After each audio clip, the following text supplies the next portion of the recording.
जय जगन्नाथ सांग मैंने बाहरिलु आम म्यारेज आनिवर्सरी सेलिब्रेशन दादा खुड़ी आनिवर्सरी यह देउछु जनाई पहुँचलु जाई आम मोमो दुकान रे पनीर टिक्का सह केएफसी मोमो खाइलु भारी श्रद्धारे। इस्कन रे जाई आम पहुँची गलु प्रभु को आम दर्शन कलु। दादा एवं स्वामी मिसी गुपचुप खाइले खुड़ी को मते एका करदेले।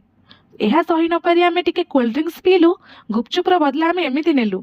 यह परे बाहरिलु आम एस्प्लानेड चाहू चाहू हो गला बहुत लेट। जाइथिलु आमे फोटो उठेबा पई ड्रेस देखि मन हेलाटी बाई मिरर देखि टिके फोटो उठाइली ड्रेस गोटे किनी आनिली। बाहरिलु आमे केक पई मिओ आमरे रे पसिलु जाई भली की भली केक थिला। एही केक टी चॉइस आसिला। केक नै आमे रेस्टोरेंट गलु सेठी सेलिब्रेशन आरंभ कलु। केक काटी आमे केक खाइलु। मेनू देखि आमे खाइबा ऑर्डर कलु।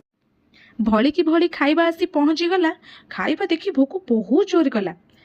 लच्छा परोटा पनीर मशरूम सबू खाईदेलु। पेट पूजा सारी आमे घर को फेरिलु। घरे आसी आमे पहुँची गलु। बहुत टायर्ड हो जाइथिलु। केमिति लागिला ब्लॉग टी देबे जणाई लाइक एवं सब्सक्राइब करबा को भूलिबे नहीं। Thank you.